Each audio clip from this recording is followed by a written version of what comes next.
course I wanted to record. Preferably. Alright. Sweet, it's working. We're live? We are, in fact, live. Alright. The Myth of the Framework by Karl Popper. Go ahead. Well, I don't have the text. Maybe you should. Alright, yeah, let's start off. So he starts off with that. Here's a quote from Plato. It says, "Those who believe this and those who do not have no common ground of discussion, but in view of their opinions they must of necessity scorn each other." And that is the myth. Yes. So then, he says that, first he says that one of the main components of irrationalism is relativism, which is true. Truth is relative to our background. The doctrine of the impossibility of mutual understanding between different cultures, generations, or historical periods. In this paper, I discuss the problem of relativism. It is my claim that behind relativism lies the myth of the framework. And then he says that people who support relativism, they put before us standards of mutual understanding which are unrealistically high. Mm-hmm. And when we fail to meet those standards, they claim that understanding is impossible. Okay, so here we go. So the myth of the framework is that a rational and fruitful discussion is impossible unless the participants share a common framework of basic assumptions, or at least, unless they have agreed on such a framework for the purpose of the discussion, and that's the myth. Okay, so when he first said that sentence, I thought that's totally true, but then he hits with that's actually the myth, and so the myth is that you need a common framework to be able to have a discussion. And he clarifies, once he clarified, I understood what he was saying, because at first I thought that's absurd. You need a common framework. But then he goes into saying, like, I don't mean it. Like, obviously, we're all human beings. Obviously, we have empathy. That stuff is fine. Doesn't mean that. What he means is, by framework, I mean a set of basic assumptions or fundamental principles, an intellectual framework. And that's different from attitudes that we need to be able to have discussion. So what? Yeah, like there's one... Yeah. Or maybe there's like a range of different attitudes you can bring to a discussion that allow for discussion. Like if I'm only interested in like if I'm Nietzsche and I just want to pull up and dominate, right, then it's not a discussion. Right. But if I pull up and I have Nietzsche's philosophy, mm-hmm, and you have some other Eastern philosophy, we don't have any framework in common. Right. But as long as we, like he says, try hard enough. Basically. Right, because isn't his thing that you have to, as long as you make progression, it's fruitful? Yeah, well, so that's what he's talking about with the relativists go, they set those standards too high. And the standards the relativists set is like, someone has to go, I was wrong, I adopt your position now. Mm-hmm. And that's not what good conversation looks like. Right. It's like you have a good conversation when both, or even one person, gets a better understanding of something. Like, if knowledge is generated or transmitted in the conversation, then it's a plus. Right. Yeah, he says that a fruitful discussion is not impossible, but it will be difficult. Mm-hmm. And he says that a discussion between people who share many views is unlikely to be fruitful, even though it may be pleasant, while a discussion between vastly different frameworks can be extremely fruitful, even though it may sometimes be extremely difficult and perhaps not quite so pleasant. And right here, I just wrote facts. Yeah. That's my little abbreviation, FAX. I'm not going to spell the whole word. I don't have time to waste here. It's quick and easy to the point. But that's so true, especially in my college experience. I find that most of my friends, in fact, my roommate right now, he's an atheist. One of my better friends is an atheist. And it's because there's something about being able to talk with someone who believes something so fundamentally different to what you believe, that there's something really engaging. At least for me, it's really engaging. Like there's we can have great discussions about meaningful, important things, not just the cafeteria food. Right? You can actually have something. You can have something really profound. Yeah. Even if it might suck sometimes, even if you get really passionate, even if it's difficult, right? Yeah, I think our best conversations are about Catholicism and Protestantism. Yeah. When we're talking about Jordan Peterson's, we agree on everything. Yeah, right. Right. Yeah.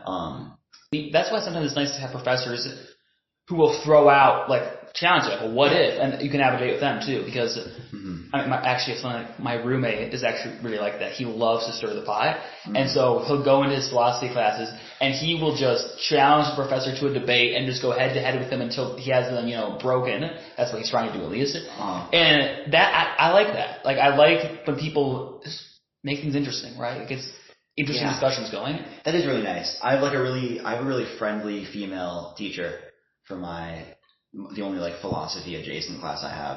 So I kind of feel bad sometimes. No, yeah.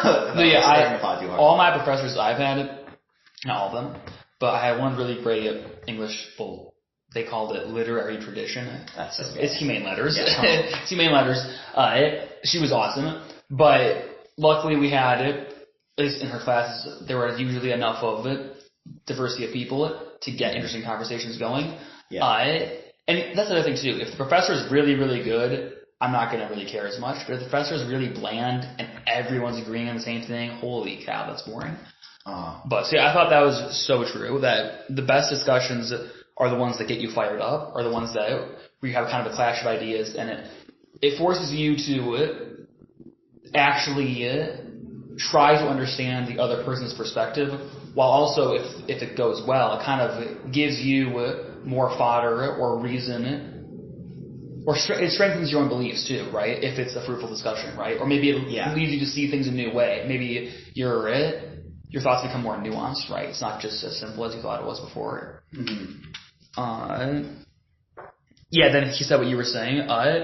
We may say of a discussion that it was the more fruitful, the more its participants were able to learn from it. And this means the more interesting questions and difficult questions they were asked, the more new answers they were induced to think of, the more they were shaken in their opinions, and the more they could see things differently after the discussion. In short, the more their intellectual horizons were extended. Basically what we were saying, right? If you come away from a conversation learning something new, thinking about something in a different way, it's been a good discussion. And it's funny because that's so like when he initially leads with the myth of the framework, it's it sounds so reasonable. It's oh, of course you've got to have something. I was like, that has to be true, right? Yeah. I think even Jordan Peterson's probably said something like that. You've got to agree on some things. And to the extent, we've got to agree not to kill each other. Sure. Right. But we don't have to have any philosophical agreements. And I think Popper's so good at this. Just reframing the question. Right. That's why I love him. I think too, I think the most interesting conversation might be pretty dark, but it would be to be with someone who believes exactly the opposite of everything I believe. I mean, that'd probably be a Satanist. Maybe I don't want to have a conversation. But, someone who, probably the closest you could get to that would be I don't know, I guess hardcore leftist, abortion, transgenderism, all that stuff. Yeah. If they're actually willing to have a fruitful debate and not just screaming. Which they rarely are. That's why we don't hear their opinions. That's why you got to get James Lindsay to dig up their published papers. Exactly. Someone like Alex O'Connor, I think, would be fun to talk to, because he's definitely he's like the Yvonne of Brothers Gay. It's he's got pretty much all the arguments on his side. Yeah. Slightly tangential, but I feel like the person you want to have a debate with isn't the exact opposite, because I would even go as far as I was going to Augustine most interesting. Yeah. The perfect enemy is has lots of virtues and then is missing some piece. But yeah, it's funny because most of the most terrible politicians in the U.S. are non-practicing Catholics. It's Joe Biden and Nancy Pelosi. They all claim to be Catholic, but they're not Catholic at all. And throughout the history of the Church. Great examples. King Henry VIII. He was a fierce defender of the Catholic Church. He wrote a book defending the seven sacraments, defending the sacrament of marriage, and he ended up being the one to declare himself head of his own church and destroying the sanctity of marriage. C.S. Lewis says the great people can either be super good or super bad. And it's the same kind of person. Yeah. My dad always jokes that if my mom wasn't Catholic, she'd be running Planned Parenthood. And I think he's right. Yeah. Wow. But it's a good thing that she's on our side. Let's just say that. Anyway, so then he says, is a fruitful discussion between, so first he says, here are the benefits. Then he says, is it actually possible to have this discussion?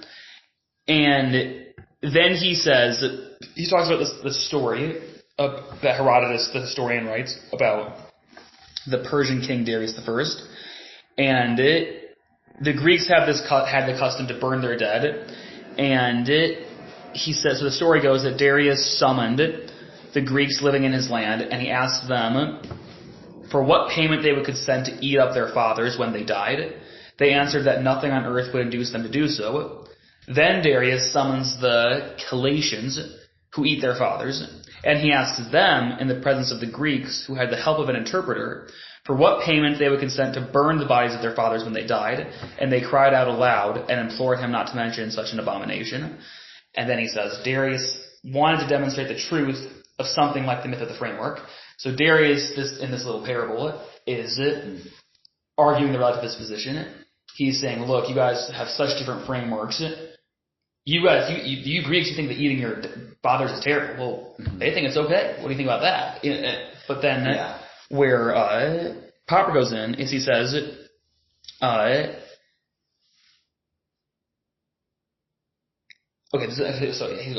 so Herodotus is trying to demonstrate this is a fruitless conversation, right? There's no commonality between these two people. Mm-hmm. But Popper comes in and says, well, is this conversation actually fruitless? He says, admittedly, it does not seem that mutual understanding was achieved, and the story shows that we may be faced by sometimes, in rare cases, an unbridgeable gulf. But even in this case, there can be little doubt that both parties were deeply shaken by the experience, and that they learned something new. I myself find the idea of cannibalism just as revolting as the Greeks did at the court of Darius, and I suppose my readers will feel the same. But these feelings should make us all the more perceptive and the more appreciative of the admirable lesson in this story. He says, Herodotus suggests that we should look with tolerance at even with respect upon customs or conventional laws that differ from our own. If this particular confrontation ever took place, some of the participants may well have reacted to it in the enlightened way in which Herodotus wishes us to react to his story. This shows that there is, even without a discussion, a possibility of a fruitful confrontation among people deeply committed to different frameworks. Now, so there, I'm not exactly sure what he's saying, because first I thought he was going to go the route of they both heavily disagree on how to treat their dead, but they can at least come to a new understanding of different cultures. But the way he paints it here, maybe it's just the way I'm reading into it, maybe I'm reading too much into it, it almost sounds like he's saying, like, hey, some people just do it one way, some people do it another way, we can learn from each other. It sounds kind of like this hippie kind of gay, like, peace and love, man, all religions are the same, just learn from, the Buddhists and learn from the Hindu and, peace out. It kind of got that vibe from me. Maybe I'm reading too much into it. Yeah, I think his point is kind of like, the people who actually, like, when you look at what the myth of the framework means, like, no two people who don't believe the same things can have a fruitful discussion. You realize that, like, that's absurd. Yeah. But what the myth of the framework believers actually do is they actually say, well, every framework is equally good. Mm-hmm. And it's all, like, we need to cultivate, like, respect for all traditions. Okay, gotcha. And so that is the... That's like the underlying idea. What's the thing that... Even if, like, that's possible, it disproves the myth of the framework. Because if we, in one framework, can cultivate, like, mutual respect with someone in a different framework, I mean, that's already, like, if you have any meaningful definition of, like, what respect is, then there's some sort of, like, benefit that's come out of your So the myth of the framework would say that each religion is basically equal.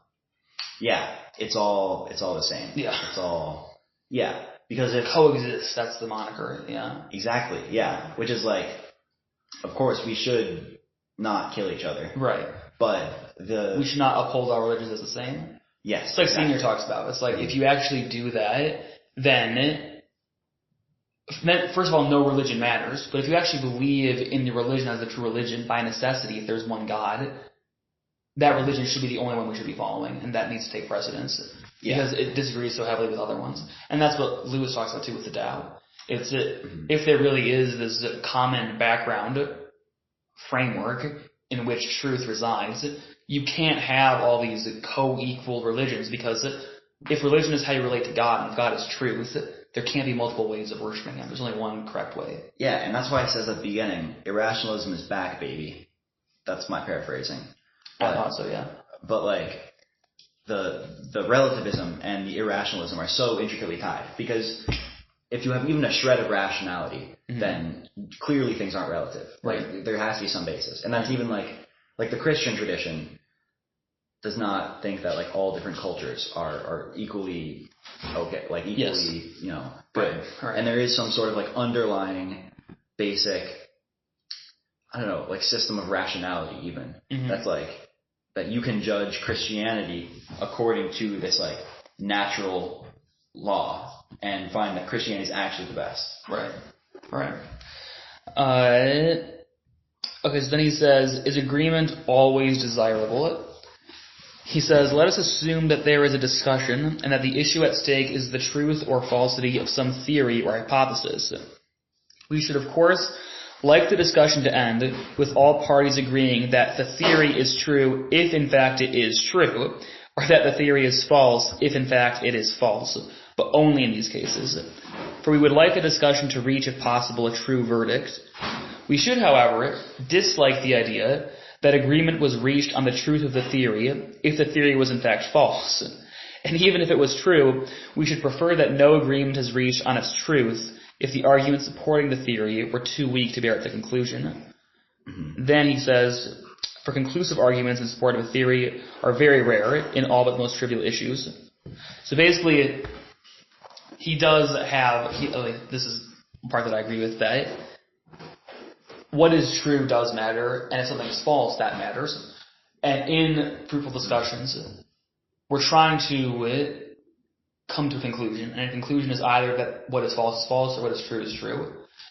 But what matters, the process does matter, though. Like you said, we wouldn't want to just reach the truth through faulty premises. We want to reach the truth through conclusive premises. And so I wonder how he would tie that into the story of Herodotus. Yeah, I mean, I think, well, they obviously didn't come to a conclusion. Right. With Herodotus. Yeah. But... And they weren't meant to, I don't think. And I think his point is, like, unity isn't the biggest value. Like, if your goal, like, the frameworkers, the irrationalists, will say, like, if you can't reach a conclusion that you both agree, then what's the point of the discussion? And he's, like, saying, well, even coming to the same conclusion doesn't really matter. Like, it's not a plus if the conclusion's wrong, or if we use faulty reasoning. Because, like, for Popper, there's no difference between the theory and the arguments for the theory. Yeah. It's like, you understand the theory when you understand the reasons the theory is true. And I think Popper would say that. Yeah, no, that makes sense to me too. That seems Popperian. So, like, to tie in another analogy, if you say, just because you say Lord, Lord, doesn't mean you're a Christian. Exactly. Like, that's good. And just because you say you believe in quantum mechanics, you believe that it's true, doesn't mean you have any idea what's going on. Yeah. Because most people... That's a good point. That's a really good point, actually. You have to the process of living out the truth is just as important, if not more important, than seeing the truth or recognizing the truth, right? Yeah, like the great philosopher Alex Hormozy says, if you read something and then nothing in your life changes, then you didn't learn anything. Like if your actions are the exact same, then don't even pretend you learned something, because you didn't. That's a good point. I wonder if I've changed anything after the books we've been reading. I like to think so. I bring them up in conversation. Yeah, my discussions have changed. That's for sure. Bring stuff like that up in conversation. That's definitely true. But as far as action, well, Lewis, I agree with him on everything. So that's already it. We're good there. And then Nietzsche was just good because it was nice to encounter a radically different perspective. Yeah. And I did like Senior quite a bit. That's helped me a bit. I've actually, despite Senior being maybe my least favorite, I've been thinking about Senior the most. Like I really do. Yeah. I come back to that a lot. But yeah, I think. And Jung was good too. Like the Shadow, I liked that. Yeah. I'm thinking about that too. Jung was good. Yeah. So we'll see what Popper brings to the table. I'm just eating this up, dude. Yeah. I'm already. Yeah. Yeah. Okay, it says, my thesis is not that the gulf between different frameworks can always be bridged, My thesis is merely that it can usually be bridged. There may be no common assumptions. There may perhaps be only common problems. For different groups of humans do, as a rule, have much in common. But even common problems may not always be needed. My thesis is that logic neither underpins the myth nor its denial, but that we can try to learn from each other. Yeah, and this is super Popperian, big surprise. But like, what problem are we trying to solve? That's like always, if there's no problem, then there is some problem. Mm-hmm. We all have problems. Right. And if our discussion isn't based on one of our problems that we have, then it's completely useless. Anyways, speaking of problem solvers, the greatest of all time, Xenophanes. Dude, I've heard every quote by Xenophanes like 50 times, and every single time I like tear up. It's so good. Okay, hit me with it. So he founds fallibilism, first of all. And he goes, because he's the first person who ever goes like, the gods did not bestow truth on us. Mm-hmm. Descartes never read Xenophanes. Oh. Descartes thought, well, God wouldn't lie to me, would he? Mm-hmm. He wouldn't mislead me, would he? And it's like, well, first of all, if you want to get philosophical about it, like, we're fallen creatures. You mislead yourself. What they both miss is that God is a person. Truth is a person. I think that's the critical thing to think about. I mean, I know Senior said that, but I'm lost. What is that? Well, okay, so in other words, like, the idea that the gods bestow truth or don't bestow truth, that's already a faulty premise. God doesn't God doesn't give the truth. God is the truth. It's like St. Paul talks about. I don't know if it's Romans or Corinthians or which one it is, but he says that all the Gentiles will be held accountable for it, whether or not they come to God. And the reason is God has given man sufficient reason to be able to draw the conclusion that God exists, even the Gentiles. So there's no out here. There's no, God didn't reveal himself to me. It's like, no, he actually did. You have plenty of tools to recognize the existence of God. And the idea that it's like Dante talks about with the ego of justice in Paradiso. The question, I think I brought this up in one of our conversations, how can the man in the islands, the pagan in the islands, how can he be justly condemned, right? Because Christianity was never brought to him. And first of all, the answer is more like a joke, and it's like, who are you to question the justice of God, right? Whatever God says goes at the end of the day. But ultimately, what's also said is that you don't really know the situation of the pagan on the island, right? Just like you don't know the situation of the Gentile. Like, only God knows each person's history. Only God knows what each person has lived through. And according to St. Paul, each person has been given that ability. Even when you see something like a sunset, right? There's that sense of awe and beauty and wonderment, right? Yeah. Even something as basic as that, I think would qualify as a prerequisite for it, an indication of God's existence. Yeah, the heavens declare the glory of God. Exactly. It's like, look around. Right. And so God doesn't give truth or give lies or take lies. God just is truth, and it's up to you to recognize him. Yeah, I totally agree, and I think Xenophanes would agree too. He goes, sweet. There's one method of getting closer to the truth. Mm-hmm. And it takes time, it takes creativity, it's tough.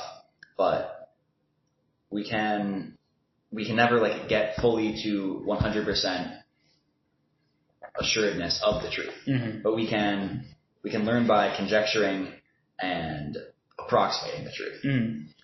As for certain truth, no man has known it. Even if he were, by chance, to utter the final truth, he would not know it. I love that phrase. Yeah, I was going to say that. Yeah, it's so true. It's funny. That's the final truth right there. Yeah. I have written, no. Come on. And it's not a flat no. It's funny. This has been one of the major themes of our past few conversations is the certainty of truth and can you have certainty and can you really know the truth? And part of me agrees with them, right, is that we're never going to be certain, fully certain, right, in the sense of it. Because otherwise we wouldn't have faith, right? We have faith for reasons. Obviously, we're never going to be 100% certain. But when he says the final truth, even if by chance he were to utter the final truth, he would himself not know it, for all was but a woven web of guesses. Right there I have the no. Above I have the well. Here I have the no. Because it's not, I'm sorry to break it to you, Xenophanes, it's not all guesses. It is all guesses. No, it's not. If we're not certain, then it's a guess. No, it's not. Okay, so this is going to be a semantic thing again, where so again, I think, frustratingly enough, we agree on this, but we just can't admit that we agree on it. I cannot admit that you agree with me. Yeah. Well, because I think I would not say like believing that Christ is God. That's not a guess. That's using, and just wait, let me finish. That's using rationality and, what would we say? Obviously a bit of faith, so it's not certainty, right? But it's using human reason and a bit of faith to ascertain that the man called Jesus Christ, who claimed to be God and who rose from the dead, was actually God, and that he died for our sins. That's not guesswork. That's not just like random shooting in the air of, I'll shoot up there, maybe there's a target up there that'll hit. Oh, ping Jesus is God? Yeah, I'll rock with that. It is calculated. Like, I didn't just wake up and be like, is Jesus God? Sure, why not? Like, I've thought about it a lot. Sure. So maybe he just means when he says, I mean, it is like poetic right here. It's not like, a thesis, right? So maybe what he's trying to say is that at the end of the day, we're never going to be 100% certain. And if he's saying that, of course, he's right. Yeah, and I do think our disagreement is semantic. Because, like, to call our knowledge of, like, spirituality and religion and guesswork is kind of like callous. It's I don't know, irreverent. Yeah. You might say. I wouldn't say that, but I would say it's not true. Okay, but here's the thing, like, because I would say some religions are totally based off of guesswork. I would say all religions but ours.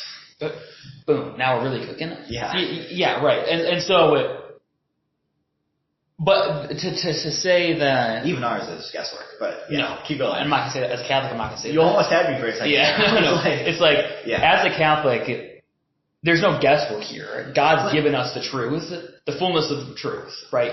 Bestowed on the church, tradition, magisterium. Heck yeah, baby, we got it. But there's nothing. There's nothing that we need or that can be revealed that hasn't been revealed that will help us on our journey to salvation. It's all been revealed. It's all there. The faithful aren't guessing. The priests aren't guessing. It's the apostles being given the truth of Jesus Christ and His church, the fullness of truth, and then being instructed to teach that to the nations. When you're given instructions from God Himself what to teach the nations and to bring people to Him, you're not guessing at anything. You've been given your orders. That's the opposite of guesswork. Okay, well, so part of the thing to wave the Popperian flag, hold the standard.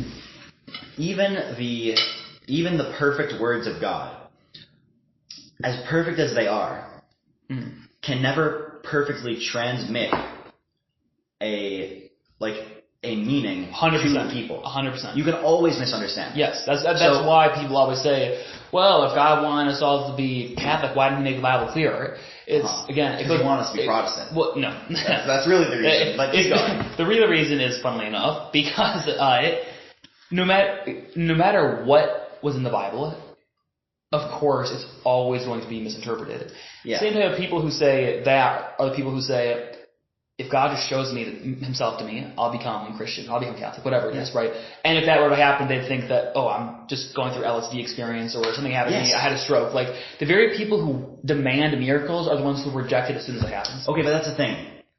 Even miracles, even like the most direct vision of God's glory possible, you could always come up with an explanation that isn't God for showing Himself. If you're bad explanations. If you're hard of heart, yeah. Because if you're truly receptive to it, you will embrace it. I have friends who have had demons exorcised from them and still fall away from their faith. Yeah. It's like there is nothing.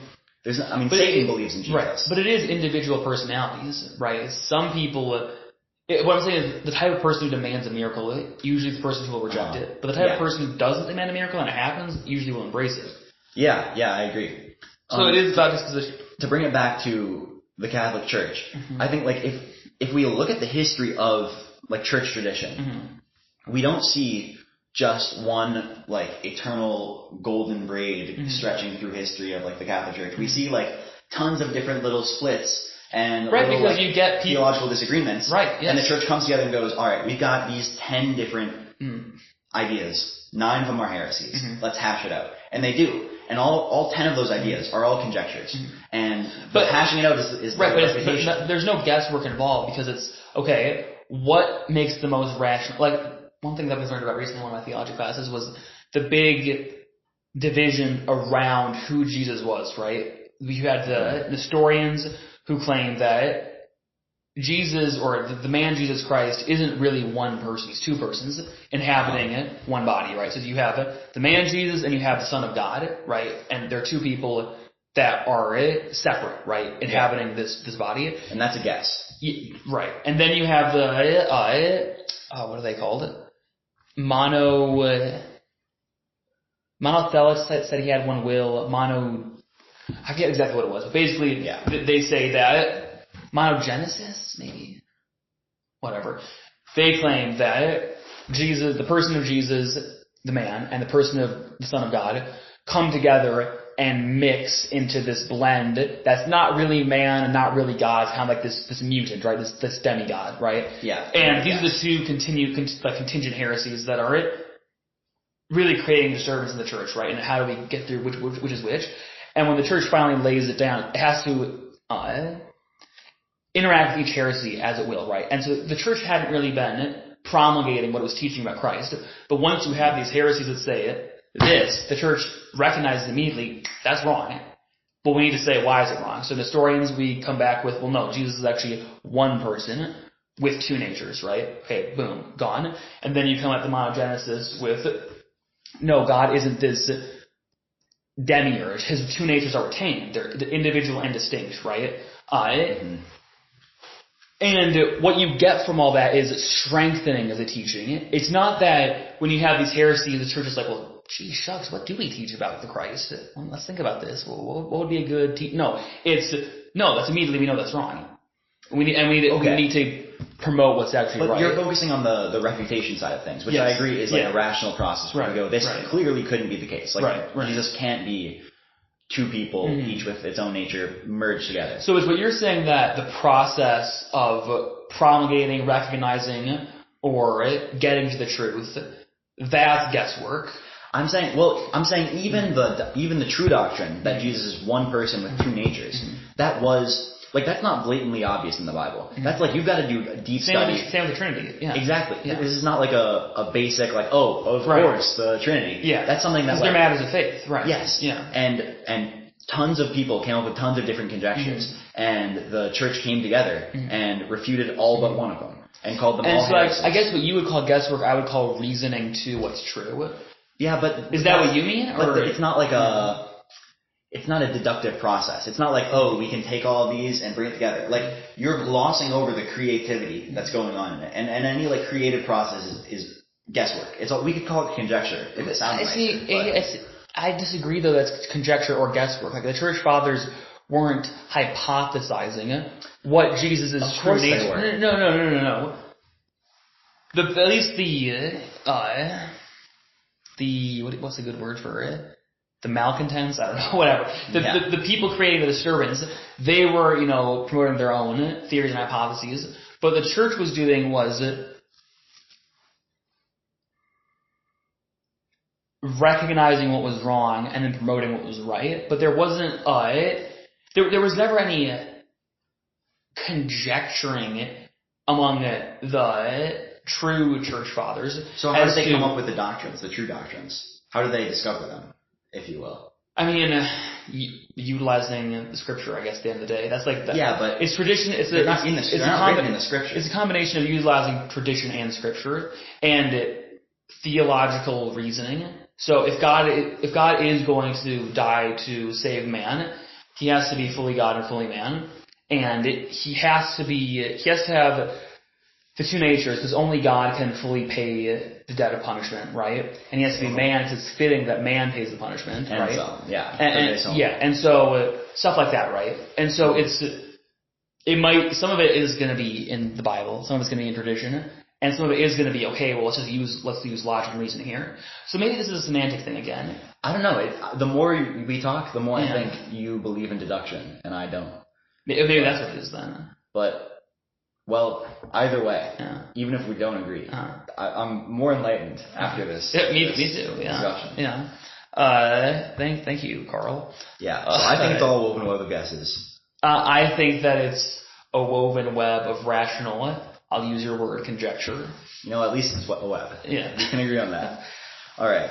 Parmenides. Parmenides. Kind of a goat, if you ask me. All right, what's his thing? So he goes, there are lots of conventions, but there's only one reality. Like we can't be living in different realities. Right, yeah.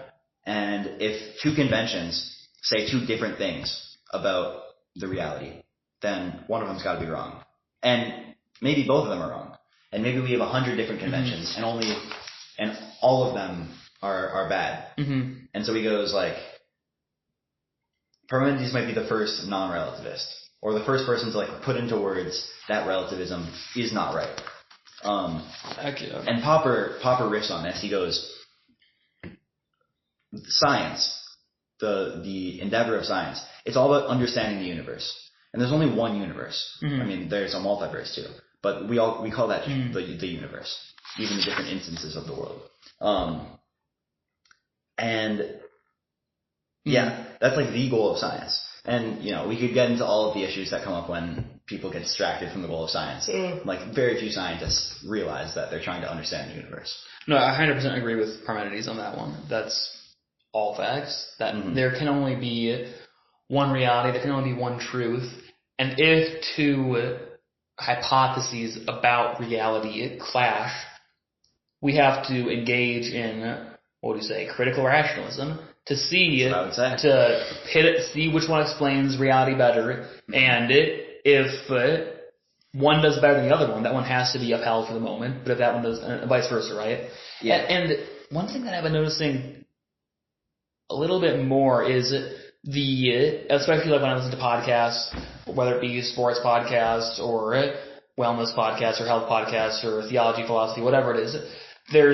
Or just in the culture generally, with news, the Daily Wire, whatever it is. The use of my truth is becoming more and more rampant. It's actually crazy. Like just random people, and not the big thinkers or the big guys, just ordinary people. So many, just in common parlance, it's just become such a thing to say my truth, my experience, it's so BS. It drives me crazy. I mean, it was also, obviously it was really big when transgenderism was first coming up, like their truth, right? Yeah. But it seems to be making this resurgence, and it just drives me crazy. There is no your truth. There's only one truth. Yeah, and it's like, even this is my experience. So, it's like that lends automatic credibility. Yeah, as if your experience isn't just, that's not your experience. That's your explanation. That's your explanation of your experience. Yeah. Yes. Yeah. It's like you have this like raw data, but you don't really have the raw data. All you have is your theory-laden observations of the data. Right. So that was another thing that was also, I think, quite a thing during COVID, right? Where it's, my experience with the vaccine is, my uncle died. Well, my experience with the vaccine is that, my grandma was gonna, get COVID and die, and then she got the shot, and, then she got COVID and didn't die. So how about that? Which, okay, we get that. But, this idea that medicine and, as Fauci would say, the science can be explained by personal experience. Let's actually think about this rationally. Should you take the vaccine? In general, it'd be good to take the vaccine. Which people should take it, which people shouldn't take it. Just basic stuff like that. There was never just rational discussion with the vaccine. It was either, if you take it, you're just supporting the cause, saving lives, good on you. And if you don't take it, you're just this Nazi bastard who wants to kill people, and you're an anti-vaxxer conspiracy theorist, right? There was no middle ground of, maybe grandma should have it. Maybe she shouldn't. It's up to the family. Or, hey, I don't need that because I'm a healthy young adult, right? Yeah. There was no nuance. Yeah, and I think when done correctly, the science should approach that going like, well, sure, we've all got our own individual anecdotes about what happened with COVID and what happened with the vaccine, right? And we should be going, in a fair, unbiased sample of the population, right? Or in the biggest sample we can get, this is what's going on. This is how it affects old people. This is how it affects healthy people. This is and science wasn't doing that. Right. Science was on CNN saying, I'm the Fauci. Right. Fauci, ouchie. Yeah. And obviously science is, or the utilization of science is a much broader field. But in general, when you're trying to come up with an explanation of reality and it's not jiving with another one, you can't just say my truth or my experience. It's not solving anything. It's not solving your problem. Yeah, because one's closer to the truth than the other. Right, exactly. It's just... Anyway, okay, so we covered that. So science was invented by Thales and Anaximander. I thought this was pretty interesting. Anaximander Salamander? Yeah. Yes. Alex, we'll call him. No. His name is Anaximander Salamander. Okay. Yeah, I will not refer to him by anything else. Just telling you right now. That's your truth. Yeah. You better believe it. So, I thought this was really interesting and kind of confusing. Yeah. He starts out talking about myths, like not like the myth of the framework. I know. Yeah, like Greek myths. Religious myths. Yeah, right. And it seems like he was saying that myths are kind of like proto-explanations. They're not, because when I don't really think myths are supposed to explain the things that they're like about. I don't think the myth about like Persephone and Hades is supposed to explain why there are seasons. Oh, like, interesting. Yeah, no, I am. Yeah. Okay. This is new. This is a new conjecture. Yeah, interesting. The point of these myths is more like what Jordan Peterson takes them as. Like, they are moral stories.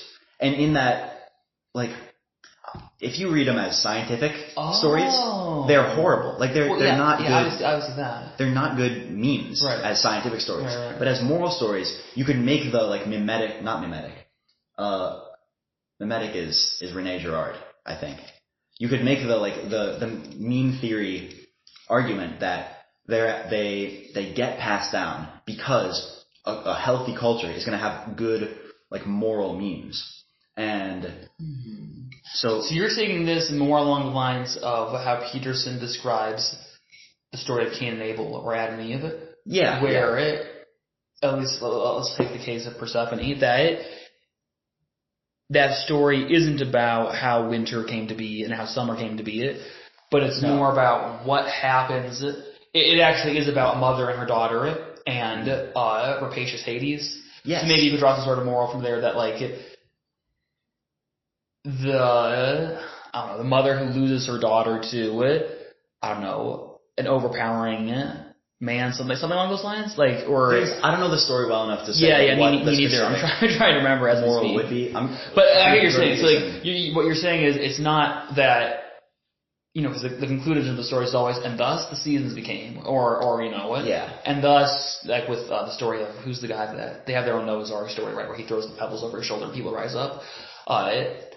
You're saying that the purpose of the story isn't to convey why the seasons are a thing, but to convey some sort of moral. Yes, and it's like I would make the meme argument about it, because like the stories that tell, there's no point in explaining the seasons like that. Mm-hmm. Like the critical rationalists always use the Persephone and Hades one to go like, well, actually, there's no explanation under this one. This is an explanationless theory. It is, it's easy to vary. It could be, why 6 seeds and not 7? Why, and what about the South Pole? And I think, like, that's valid, which is why clearly it's not a scientific explanation. Like, it's a moral meme. It conveys certain, like, inexplicit ideals, and it makes a healthy society. So I never took those stories to be scientific explanations, but I always took them to be religious explanations. That there's some sort of divine power that's made the seasons, or that's made people, or that's made, what was the story of the spider Arachne, right? So I'm curious. So you're saying they're meant to convey morals. Mm-hmm. So why? What would be maybe you haven't fleshed out your theory enough to answer this question. Maybe you have. I don't know. Maybe I will. Maybe you will right now. Yeah, that'd be sweet. Why would they center these stories around explaining certain features of the universe? Well, that's the thing. I think a lot of them aren't around explaining features of the universe. I think it's a very small subset that actually are. So the ones that do that, what's the point for those ones? I wonder if it's like it makes it easier to convey. Like, everyone is familiar with the seasons. Everyone has seen, or like relatability. Relatability, I would put it in like a meme theory sense of like it's a replicability. It's like you can then every time you see a narcissus flower, you can be like, oh, Narcissus. Yeah, Narcissus, because there's a flower named Narcissus. Narcissus. Yeah, as in Narcissus, the Narcissus? guy. Yes, named after Narcissus, who turned into a flower. Oh, named after Narcissus. Yes, Narcissus. Because he stares at himself. That's Narcissus, yeah. Anyway, your truth and my truth, okay? Narcissus looks at the flower, looks at himself in the pool, and then falls in and dies, and he's a narcissist. Yeah, he doesn't fall in and die. Narcissist. He wastes away. Sure, narcissist became a narcissist. Exactly, yes. Yeah, alright, sweet. Just on the same page. I mean, that's an even better story to say, like, how ridiculous it is to say that these are like scientific, or like pseudo-scientific explanations. Like, no. People didn't see a narcissus flower by a pond and go, I wonder how that got there. A narcissus flower? Max, I'm going to gouge your eyes out. People, the point of that story is to relay the morals about not being a narcissist. Exactly. It's not to explain why narcissus flowers exist. Narcissus flower? We're losing the common goodwill, Max. This is gonna. We might be, because I don't want to be a narcissist or like the guy Narcissus. Anyway, that actually makes a lot of sense because now that you're saying it, most of the stories do revolve around things like that, where they're like an Aesop's fable. And you have that with. Even the story of Arachne gets turned into a spider. Right? It's a story of, pride and hubris, right? It's, thinking you can best the gods in their strength because you're this mighty human, right? And it's like, well, look what happens if you turn into a spider. So I think that's fascinating because I do tend to think of those stories as explaining it. This is how this came to be. But now that you're mentioning it, when I think about it actually, most of them are just random little fables. And this is one thing I think the critical rationalists are really weak on, and we can move on after this because I've been tangenting on this. This has been fruitful. I like this. Okay, good. I'm glad you think so. The critical rationalists look at, I think one of their weak points is they say every society up until Western tradition started is a closed society, and closed societies are just horrible. They're all like, they hate creativity, they just want to keep everything the same. They're like Sparta. They go, the way to make a stable society is by never changing anything at all. And it never works because they all die. And I think that's totally wrong. Like, if you look at the myths, the critical rationalists generally say like, oh, the myths are there to keep everything status quo and to establish like a doctrine that cannot be questioned. And it's like, then why are the myths about like the hero who goes out and slays a dragon and like learns a lesson and then brings that back and changes his society for the better? Right. It's like, why do we have creativity as like a key characteristic in the myths? I would go a little bit more on Jordan Peterson's side on this, where it's like there's like really deep moral wisdom in the myths that exist in societies that do well, that shouldn't just be brushed off. It's like what he talks about, the mythos of Christianity in that light, right? That the Christian story is valuable and it brings something to the table. And of course, what we talked about last time, you can't just solve that issue by saying, oh, well, cultural Christianity, let's rock with that. Because at the end of the day, it has to mean something. But I do think for the Greeks, those stories definitely meant something. And obviously, their philosophy was next level, so something was being conveyed. It was pretty good. Yeah. There are some, for example, Anaximander. Anaximander salamander? Yeah. So Thales was Popper anyways. So these proto-scientific explanations of myths, I don't think they're really proto-scientific explanations, but I think they still work. Popper's argument is that they're a starting point, and that Thales invents the scientific tradition when he goes, all right, well, there's this one myth, but yeah, actually, I don't even know if this is like a myth, but he goes, so the Earth, why does it have earthquakes? Well, it's supported by the ocean, and it floats on the ocean like a ship. Which I don't even think that's like that's a completely different thing than myths. Yeah. Like even, slight tangent, Jung makes the argument that myths and dreams are essentially the same thing. Yeah. Like myths have the structure of dreams, and vice versa. Which is like, yeah, myths are way deeper than Popper gives credit. The more like the framework of the myth, am I right? God. Anyways. So Thales comes up with this actual scientific explanation. It's not a very good one. But then his student Anaximander invents criticism. I love that, yeah. By the critical discussion of various explanatory myths, yeah? Yeah. By going, no. Actually, the Earth is held up by nothing. It is stationary because it is equally far away from all other things. I love like that explanation. Like, what the heck does that even mean? Dude, but he's like, this is, I mean, it's obviously horrible, but like, this is so much better than anything else they have. Right. To say it, like, the idea that the Earth can float, that's already huge. But to say that it can float because it's equally distanced between two things, it's like, you've got a theory of gravity going. Yeah, right. And just, well, to say that it's, like, between, I don't know what, like, heaven and hell. Right. So this is the invention of critical rationalism, basically, which is that you see an idea or theory trying to explain something in the world, in this case the world itself, and you come at it with, well, can I explain this better? Yes. And what Anaximander Salamander does is, he says to Thales, you think that the Earth is held or supported in this light, but I'm actually going to come at you with this, and it makes more sense. And so you have the invention of critical rationalism. Yeah, and explains the problem better. Because the issue is, or like one of the issues with Thales' argument is it's an infinite regression, or an infinite regress. Right, because what's supporting the water. Yeah. Exactly.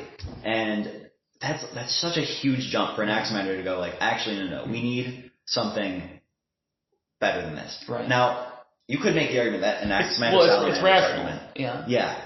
You could make the argument that he goes, that he's also invoking an infinite regression, because if the Earth is equal distance between two things, and that's why it's not moving, that's why it's stationary. What are the two things? They've got to be moving. Exactly. They've got to be equidistant between two other things. Right. And of course, then you have the problem of why are they moving, and if they're not moving, what's between them? Yes. But the main point is, his thing is automatically better than Anaximander Salamander is above Thales already. Yes. Even if it's not the perfect explanation. Yeah, and the other thing is like, they talk about explanatory power here, which I think is really interesting. It's kind of, now that I think about it, it's kind of absurd how he just goes, you have myths trying to explain the world, and then boom, once someone says that myth is stupid, here's my explanation, boom, critical rationalism, baby. It's like, I think I would have posed it as, you have people trying to explain the universe, and then when people try to criticize that, then you have advancement. I don't think it's myths. I think it's just looking at the world and trying to explain it. I agree. I think he's bringing in myths when they don't really belong. Yeah. But I do think he might be right about this idea that, like, the Ionian school is kind of the first example of prolonged critical rationalism.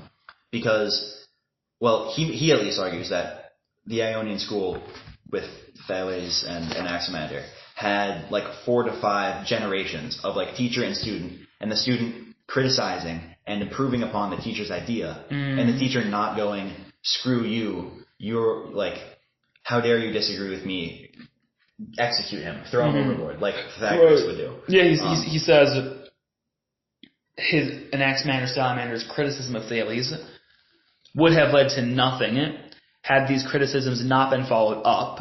In other words, how can we explain the fact that they were followed up? Why was a new myth offered in each generation after Thales? And then he says, the founding of the new school tradition, the critical tradition, which is what you're talking about. And it's like, if you think about this, like, Sparta conquered Athens in what, like 300, like 280, something like that, around there. Yeah.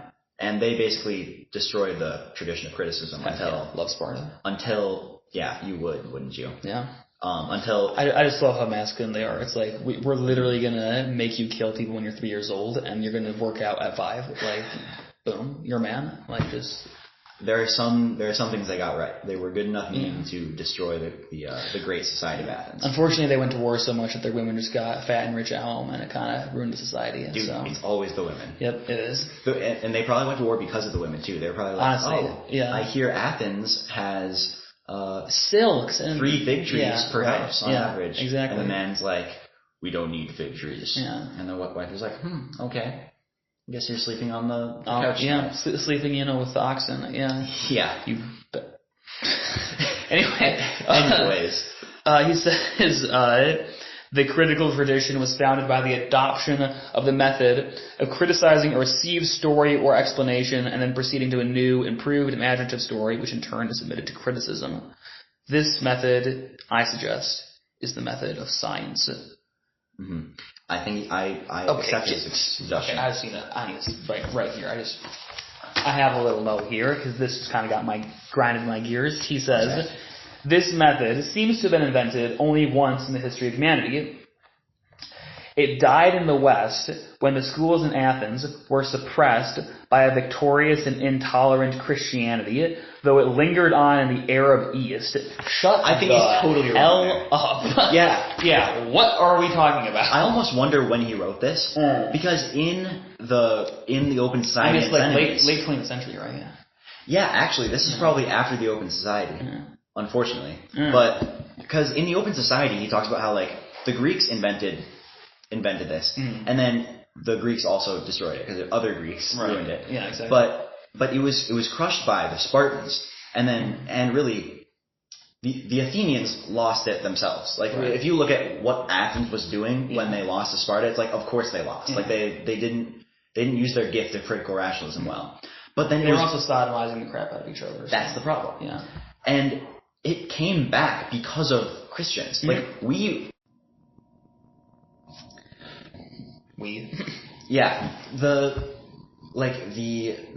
Christian return to Greek philosophies and ideas is what brought back the Open Society after the Athenians lost it. Right. So and then that was then destroyed by the Catholic Church. But shut the hell up, Popper.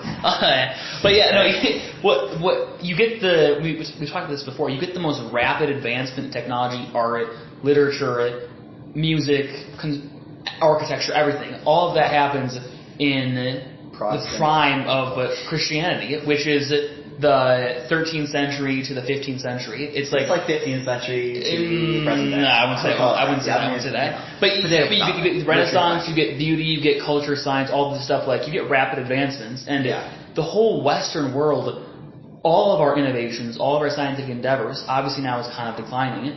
But it's all founded on the Christian tradition of bringing beauty into the world. It's I wish we had been able to talk about this more with Senior, but I did read Henry Adams' book, The Education of Henry Adams. And Senior touches on his chapter, The Virgin and the Dynamo. But in that, Adams is adamant that Western culture was inspired and driven in its early days by the reverence of the Blessed Mother, the Virgin Mary, right? It's to build cathedrals for her, right? For her, to respect her and reverence her, right? There's something, the beauty of the Virgin Mary, right? The mother figure, right? Calling on people to construct a magnificent church the likes of which we're never going to see again. We could. But we don't do it though. That's the thing, right? Yeah. It's you walk into these cathedrals and you're just blown away, these basilicas. How did they do this? Yeah, and it's all 150 years. Exactly. The 1300s. Exactly. And it's because you can only, it's my thing is, great or awe-inspiring or wonderful construction is always inspired by the spiritual. That's why, non-ironically, I do think that the pyramids were a result of demonic possession for the Egyptians. I'm not even kidding. If first of all you have to do is study the Egyptian religion, if you actually study it closely enough, it is inherently pretty satanic. It's very dark. It's anyway, but that's the difference. They're all devils. Yeah, that's the difference. Yeah, they're all possessed. But anyway, the building of the pyramids, something that we marvel at today, that could only be done through the impetus and motivation of some sort of spiritual power. And it's the same thing for great cathedrals, right? You can't tell me you can build something that magnificent with just ladders and, stones and levers and whatever. And they didn't, right? Because they're inspired by the divinity.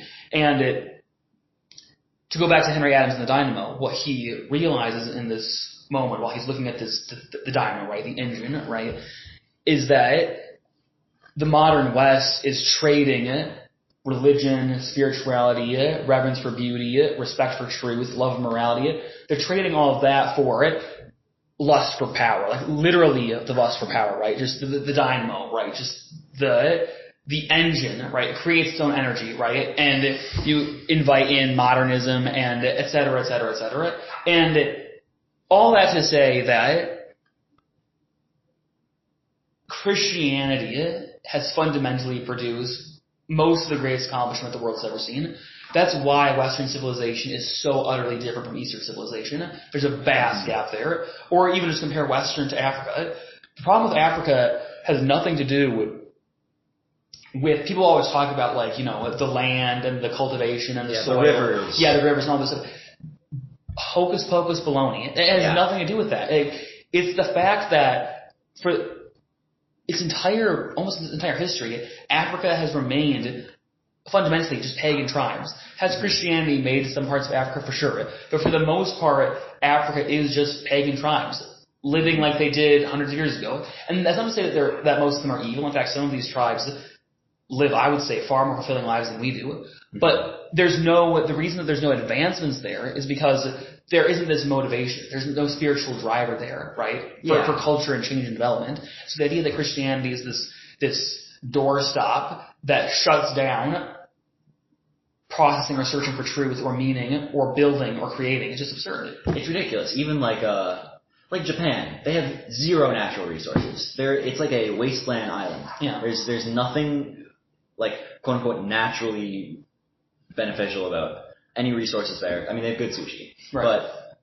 They are like a total economic powerhouse. Mm-hmm. Like and it's because they were like so backwards before World War II and during World War II. They were horrible and they got absolutely crushed. Like they didn't stand a chance against the Christian West. Right. And they adopted after that maybe a religiously watered down version of Western culture. Right. And became the economic powerhouse that they are. I mean, they make amazing cars. We now in the West study their manufacturing system because it's so good. Yeah. Yeah, no. So that was my little the Africans don't have an excuse. Yeah, no. That's your Nigerian roommate. Yeah. Oh, believe me, he knows. Okay. We've had lots of discussions about pretty much anything. But yeah. Yeah. Anyways, so there are really 3 times that critical rationalism arises. The first is when the Greeks invented it. The second is when Jesus died. And the early church, when they had some good stuff going on. Appreciate the compliment. And then the third one is the Protestant Reformation. And see, one thing I will say is that the church was in need of reformation. Of criticism. Boom, there we go. Not reformation, but criticism. Well, because I mean, that's the thing. Some Catholics like to pretend that the church was just this beacon of light in the early 1500s, that everything's only. It wasn't. Like it was the church. Yes, it was. There was so much, and people always talk about now about how things are pretty bad in the church. Francis is a nut job, and the cardinals and bishops, they're all gay. You think, some of them probably are. Some of them have probably practiced pedophilia for sure.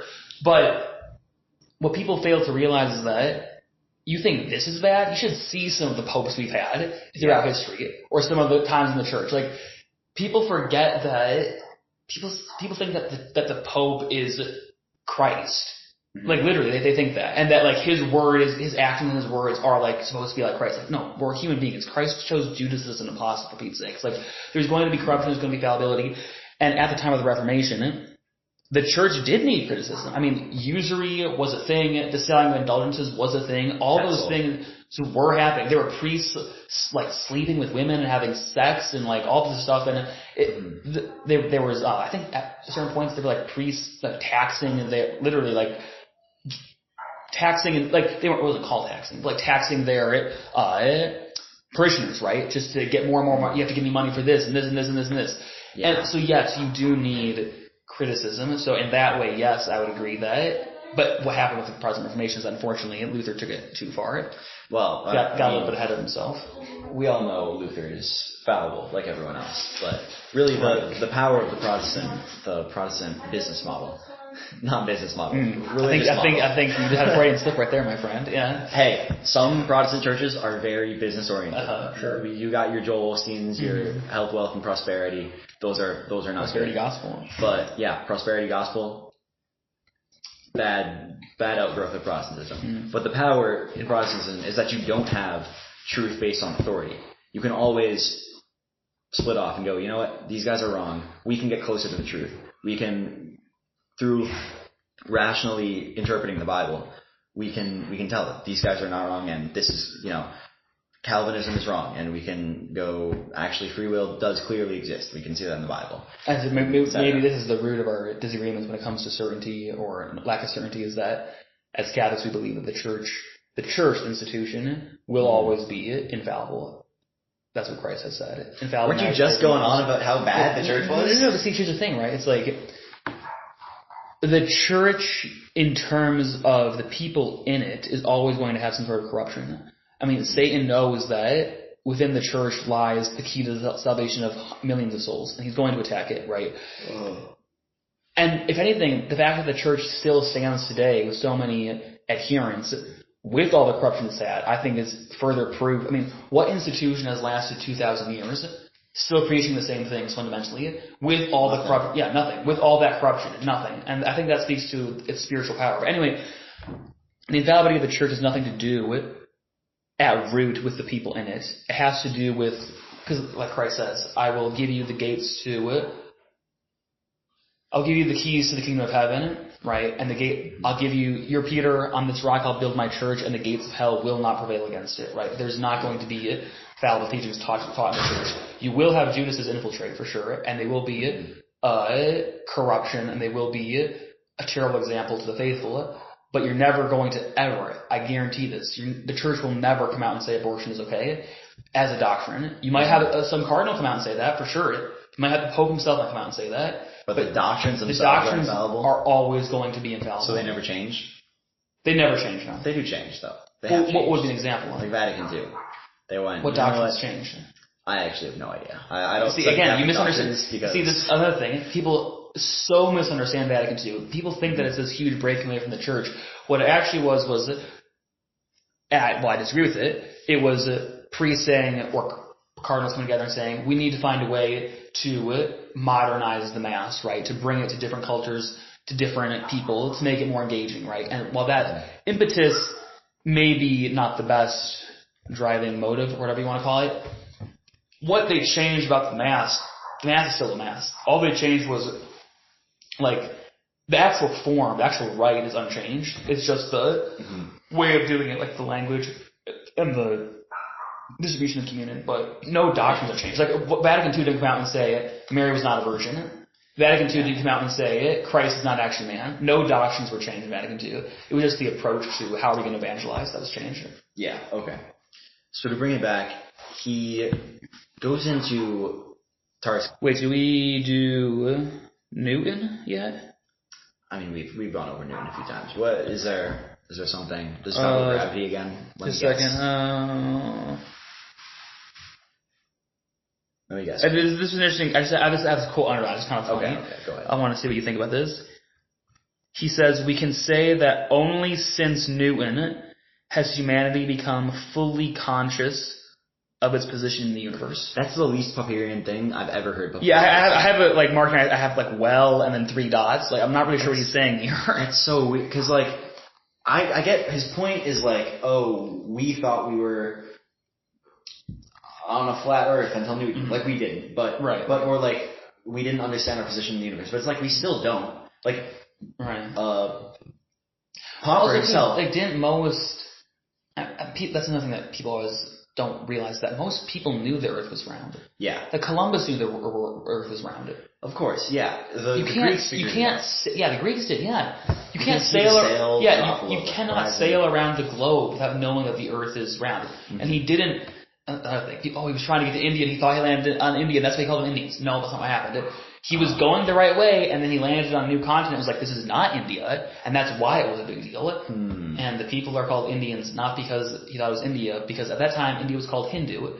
They're called Indians because he spoke rough Spanish, and he called them una gente en Dios, a people in God. So that just isn't one of my pet peeves. Anyway, so yeah, the Greeks knew that Earth was round. So what do you think he's saying with Newton there? I don't understand it. His point is that like, oh, we figured out our place in the universe and now we're conscious. But I think that's such a bad argument. Yeah. Because like, figuring out our place in the universe is like an ongoing thing. It's not like we found the final truth to our place in the universe. Yeah, we still don't know how many galaxies there are. Oh, we have rough estimates, but... Yeah, and even like, Popper rejected the idea of the quantum multiverse. But it's like, if he accepted it, he would be like, oh, and humanity didn't really become fully conscious until Everett came up with the many worlds interpretation. Right. And then we really knew our place in the multiverse. Yeah, it's funny because according to this, he should say the same thing about Einstein. Yeah. Because Einstein takes apart Newton. I mean, well, he not takes apart, but he expands it and promotes it in a different direction. You could say, I mean, he does disprove a lot of things. Yeah, right. Einstein was like, he was like the meme with the guy, like the black guy crying, holding the gun. That was Einstein with Newton. Because he loved Newton's stuff. So it's so beautiful. Oh, yeah. I'll pull it up. We'll put it in the show notes. But Einstein was like almost apologetic about how he like just dismantled. And according to Popper, should you say the same thing about Einstein then? He totally should. Yeah. And so this, again, horrible line. I don't know what's going on there. All right. Anyway, you got something to say? Tarski, because I don't know what he's talking about here. What's his name? Like Albert Tarski? Doesn't really matter. But Tarski's truth is different than my truth. Man, are you kind of ahead right now? I might have skipped a few pages. Oh, he talks about like Hegel for a while. Oh, well, you're really ahead. Hegel's. I got Tarski. You can talk about him, then I'll go back to something that I saw on my notes. Okay. So Tarski like mathematically proves that there's objective truth or something like that. What? Okay, so like Tarski's truth is Tarski's conjecture is that there's objective truth out there, but there can be he mathematically proves that there can't be a universal criterion for truth, which I thought was really interesting. There's a criteria for truth, as in the only criterion for truth is that it's actually true. There's no like common feature of everything that's truth. If I were to say a true fact, we can test its truth by saying like, does it have this feature to it? It's like, no, we can't do that. The way we find out if it's true is by testing against reality, and we can only do that fallibly. So what would be an example of Tarski's theory? So if this statement, this can has kombucha in it, and the statement, the sun is setting, how do we compare those two with Tarski's theory? Well, those don't relate. You're talking about like theories more? Well, those are both theories. But it's like scientific theories? I mean, this is the thing. I thought it was kind of hard to follow Tarski. Because I just read something right here where he's saying Tarski's theory says that a statement in some language, like English, is true if and only if it corresponds to the facts. And the theory implies that whenever there is another language, like French, in which we can describe the same fact, then the French statement which describes this fact will be true if and only if the corresponding English statement is true. Thus, it is impossible, according to Tarski, that of two statements which are translations of each other, one can be true and the other false. Truth, according to Tarski's theory, is not dependent on language or relative to language. Reference to the language is made only because of the unlikely possibility that the same sounds or symbols may occur in two different languages. What? Yeah. Okay, so there I think he's talking about the myth of the framework, where it's like, we have two different languages, like you speak French and I speak English. It can only be true if they actually mean the same thing. Well, I think... Or if they can actually translate. Yeah, and he would say it's all translatable because all knowledge is like substrate independent. Like you can represent Newton's theory in French or English, and you can talk about Einstein in French or English. The other thing he says, like Popper's big on the idea that you can't communicate perfectly, and so people are always like up in arms about, oh no, we can't translate perfectly, like we can't make a perfect translation from English to French. It's like, well, you can't make a perfect translation from my mind to English to your mind. Sure. Like you can't communicate. Like, sure, there's another little barrier with like... I mean, heck, we've experienced that a lot already with the semantic stuff. It's like, we think we're thinking about the same, different things, but maybe we're actually thinking about the same thing. But because our own minds, we have different a concepts framework, associated. and experience that might make certain words mean certain other things. Yeah. Okay, so then Tarski, because I just thought of this other thing that says Tarski proves that there's no universal criterion of truth. Yeah, this is what I'm trying to say. Like, it's not like you can look at all true phrases. So truth is relative to other truths? Is that what he's saying? No. Because there is reality. Uh-huh. And what's Tarski saying? Tarski's saying that objective truth exists, but you can't check if something's objectively true by using some like what I think he's saying is there's no efficient rule of thumb you can use. Like if you could imagine if every phrase that I could say that is true would have a tag on it that said this is true. Yeah. There's no tag that says it's true. There's no way of telling it's true without there's no way of telling it's true without comparing it to objective reality. And we don't have direct access to objective reality. We have access to it through theories and so does Popper agree with Tarski or no? Yes, 100%. They're buddies. They're yeah. I was going to say that doesn't sound like something I would agree with. Interesting.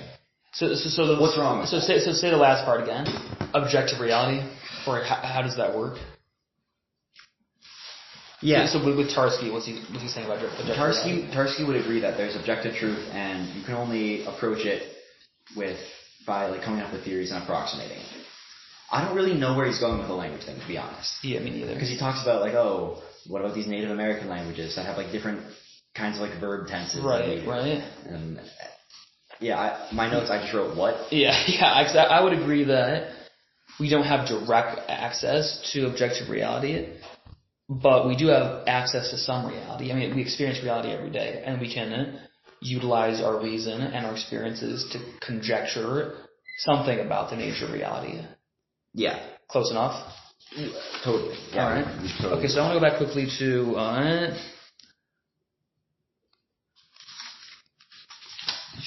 okay. So this is a line that I just like. I just want to bring it up. So he says, serious critical discussions are always difficult. Non-rational human elements, like personal problems, always enter it. Many participants in a rational critical discussion find it particularly difficult that they have to unlearn what their instincts seem to teach them, that is, to win. For what they have to learn is that victory in a debate is nothing, while even the slightest clarification of one's problem is a great success. I think that's so true. Yeah. And I think discussions, especially in a seminar setting, would be way more fruitful if people approach it that way. Because often what you find is people do just want to win the debate. They just want to be the slipperiest person in the class and get that dub. Right? I mean, I think some people, are too scared of. No, I really think that. Yeah. There's also an issue where people think that it's all about victory, and if they can't achieve victory, then it's not worth playing. Right. And it's or if they keep getting points put back to them, they're not going to actually focus on what was just said and focus more on how can I defeat that point. Yeah. And I think you do get way more fruitful discussion where people are actually honestly trying to get closer to the truth, and they're willing to listen to different points of view. Yeah. Yeah, it is possible to be really slippery if you don't approach the argument with good faith. Right, exactly. Yeah. Okay. Yeah, facts. Just crushing relativism. Yeah, so that's an easy one. We don't need to talk about that because we already talked about that okay, so I have a lot of question marks on this one. So that probably means maybe you know what he's saying here. Okay, so he says that cultural relativism and the doctrine of the closed framework are serious obstacles to the readiness to learn from others. Mm-hmm. They are obstacles to the method of accepting some institutions, modifying others, and rejecting what is bad. For instance, many people think that we can accept or reject only the whole framework or system of communism or capitalism. If we think about these so-called systems, we have to distinguish between the systems of theories, the ideologies, and certain social realities. Both have considerably influenced each other, but the social realities have little similarity to the ideologies, to what they are supposed to be, especially by Marxists. What is he saying there? Can you say the last part again? He says that if we think about the so-called systems of communism and capitalism, we have to distinguish between the systems of theories, the ideologies, and certain social realities. Both have influenced each other, but the social realities have little similarity to the ideologies, to what they are supposed to be, especially by Marxists. So, yeah. I couldn't tell if he was trying to do a weird defense of Marxism there. Popper was a Marxist early. Okay, maybe that's it. He's not, he rejects it. Because it almost sounded kind of like it didn't work because it wasn't actually tried. That's the vibe it kind of gave me. Yeah. I don't think that's his point. I think he's saying the ideology of Marxism is, I almost want to invoke Jung and be like, well, there's the religious side of Marxism. Right. And then there's the we want to provide equal outcomes side of Marxism. And I think both are flawed. Yeah. But I don't think they're the same thing because sure, but I think the philosophy and theory of Marxism is inherently religious. There's no separation between it, because his whole theory is that the thing driving history is the clash between upper and lower classes, and that it's going to continue to be that way until there's a revolution of the lower over the upper classes worldwide.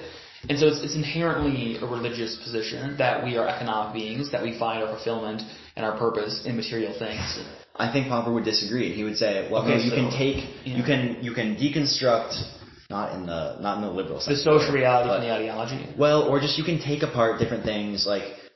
Obviously, these Marxists, they all act religious, but you don't have to say, well, they're religious, and it's a false religion, so it's all bad. You can say like what we do with the Greeks. We go, well, Socrates' God was a demon, but Socrates had some good ideas. He came close to the truth in some areas, and we can draw the good things out, and we can take each individual idea he came up with and go, is this closer to the truth than our current thing, and is this closer to the truth? Right, but this is more like the accidental from the mainstream. This would be like saying the good thing about Islam is that its adherents are really peaceful and prayerful. Well, okay, no, that's a side effect of Islamists who don't actually practice Islam, right? It's the same thing you might say, oh, well, Marxism teaches us that, it's good that people are treated fairly. Well, that's if you're taking out a small portion of the ideology and kind of misreading it. The whole purpose of the Marxist ideology is inherently, Marx himself says, the theory of communism can be stated in one phrase: abolition of private property, abolition of the family, abolition of religion. It's worldwide revolution. That's a tenet of Marxism. You can't. This sounds a little bit too much like separating the personal from the political, right? It's well, you're a Catholic, don't let that influence your politics. Well, that's absurd. It's the same thing with Marxism. It's I don't think you can separate the revolution, abolition, and all of that from. I don't think you can take equal and fair wages. That's Marxism. No, that's not. That's fair play, right? That's respect of the human dignity. That's respect of the human person. That's a Catholic position, Christian position. It's not a Marxist position. Yeah, I think. Some of the things the Marxists didn't come up with the idea of being fair to everyone. Exactly. That's a Christian idea. Yeah. But I think his point, it's easy with Marxism because it's so bad. But I think he's big on the idea that we shouldn't rule out any sources of new ideas. We shouldn't go, just because you're not very experienced in this field, so I'm not going to take your idea seriously. We should give every idea their due criticism. And maybe that's almost everything that every Marxist has ever said should get criticized out of existence. But we should be open to the idea. Every time a Marxist says something, it's not like we should just dismiss them as Marxists. We should go, 100%. well, maybe they're getting it right this time. I'm not saying that you should say we shouldn't treat people fairly with their wages because it's a Marxist position. What I'm saying is you shouldn't say that is a Marxist position, because it's not. You can't take fair wages and treating workers properly. That's not a Marxist position. That's just what would you say? That's a Christian position, or a fair play position, or a respect to human dignity position. Right? Yeah. There's nothing to do with Marxism at all. So that's my main thing. It's the ideology of Marxism has nothing whatever to do with fair play. Sure, and That might be a side effect you can draw from it, but that's not a Marxist tenet. you could even say any idea that Marxism is irreconcilable with Christianity. Yeah. But any idea out of Marxism that is good is going to be reconcilable with Christianity. Yes, It'll exactly. individually be. Yes. Alright. Alright, so we're just going to be able to finish the framework. I can feel it. Mm-hmm. I still have 14 pages. And we've done... No way. We've done 13. Okay. We might have to skip a little bit. Yeah, we don't okay. have to talk about Hegel, for example. Yeah, Hegel's we're done with him. Then we hit Tarski, because that's good. He gets into ontological relativity, which, I don't know if you understood what he meant by this. Wait, where is this? It's right after Tarski. Oh, Even get the into difficulties of translation between different languages. Yes. Anybody who can speak more than one language knows, of course, that perfect translations are impossible, or no, are rare if they exist at all. More interesting are some of the languages. Or the ordinary difficulty known to every translator is that an aesthetically adequate translation may be impossible, not that any translation of the statement is in fact impossible. Okay. Yeah, sometimes it might be sense. clunky. Makes sense, yeah. The Hopi, whatever, Hopi, however you say that. There's this big thing about how there are these tenses in this Native American language, this Indian language, that mean basically Fred began chopping wood and Fred began to chop wood. The first one means that you think Fred's going to keep chopping wood. And the second one means he's gonna stop soon, or whatever. Yeah. Thus, the Hopper. All this is very simplified description of the common. Although there cannot be any linguistic relativity concerning the truth of any statement, there is the possibility that a statement may be untranslatable into certain other languages. In the terminology of Kean, or how do you say that, this may be called the ontological relativity of language. And the most radical consequence of that is the possibility that some statements are untranslatable. Why is that a big deal? Yeah, I don't know. It doesn't seem that important.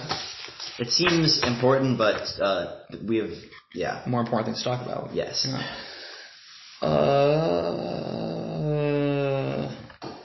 He talks about how culture clash is actually a good thing, and if we culture clash enough, we can get better.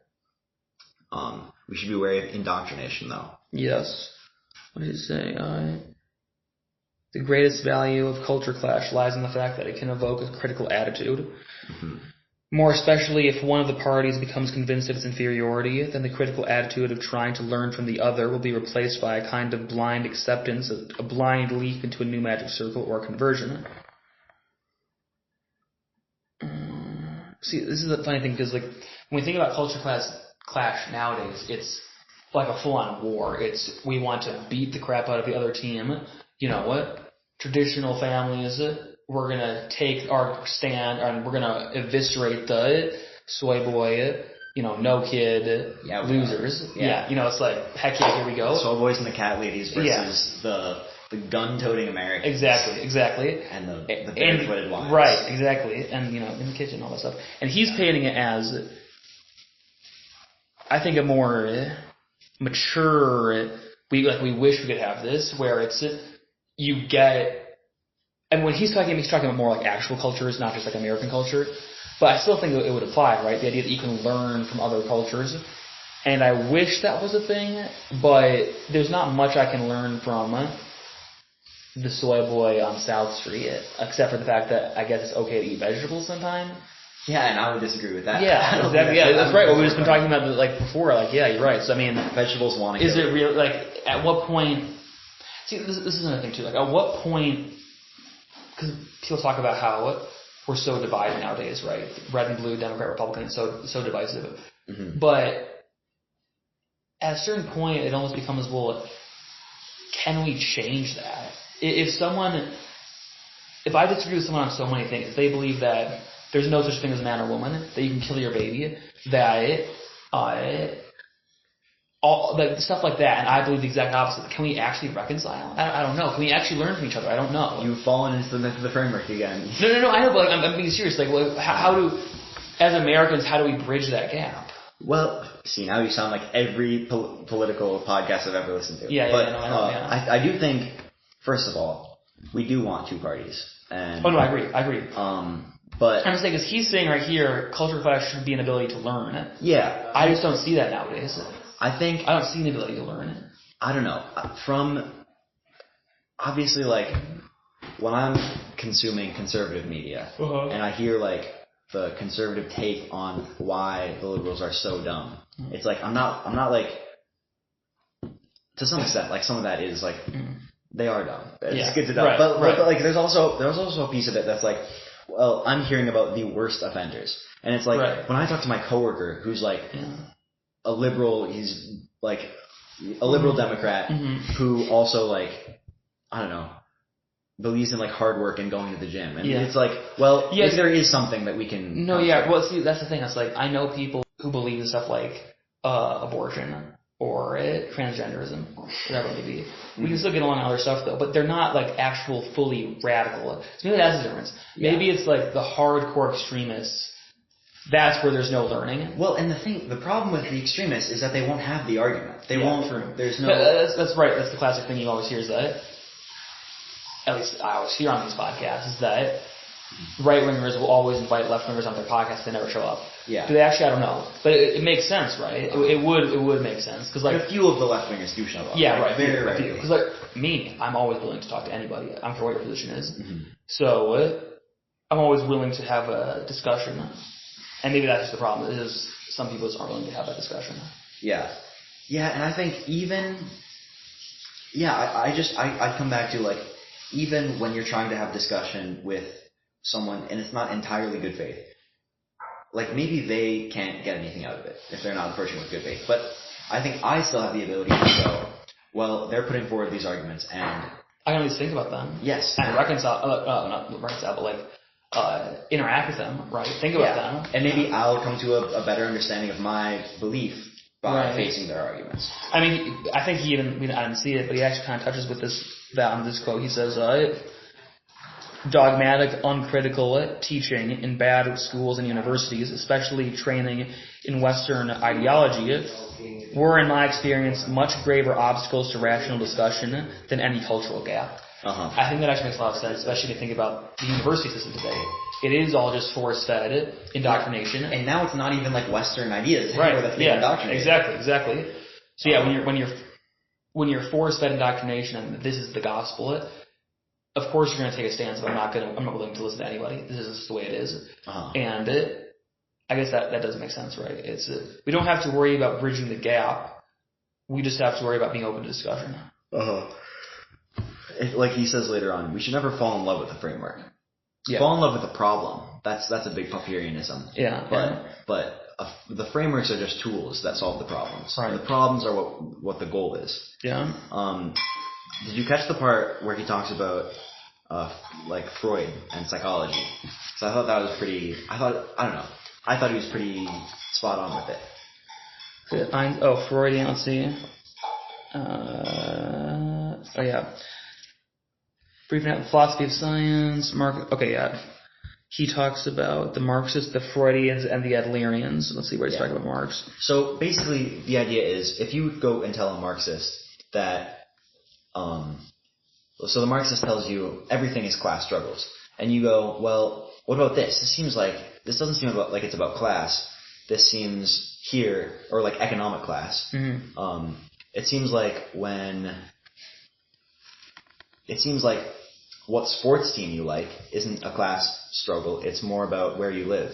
And the Marxists would go, oh, well, but where you live is based on class because everything's divided on class lines. And you go, okay, well, what about this other thing? And they go, well, of course you'd say that. You're of the upper class. And it's like, it's self-fulfilling prophecy. Yes. And so there's like a two-layer defense for Marxism, Adlerianism, and Freudianism, where it's like, the Marxist will always see everything in terms of class struggles, and even if something doesn't look like class struggles, it's underneath. It's just and then also if you make a good argument, if you make an argument against Marxism, it's because you are in the class struggling against it. He says right here, criticism of Marxian ideas was due to class prejudice. Mm-hmm. Criticism of Freudian ideas was due to repression. And criticism of Adlerian ideas was due to the urge to prove your superiority. And then he says, okay, theories are important and indispensable because without them, we could not orientate ourselves in the world. We could not live. Even our observations are interpreted with their help. The Marxist literally sees class struggle everywhere. Thus, he believes that only those who deliberately shut their eyes can fail to see it. The Freudian sees everywhere repression and sublimation, etc. This shows that our need for theories is immense, and so is the power of theories.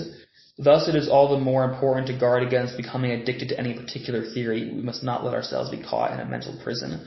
Mm-hmm. I think that's really true. And I have written here in a note, instinctual need, question mark, to go back to Jung, right, is that Jung talks a lot about we have, at least in what we read, we have these instincts, these needs for certain things. We have the religious instinct, we have the social instinct.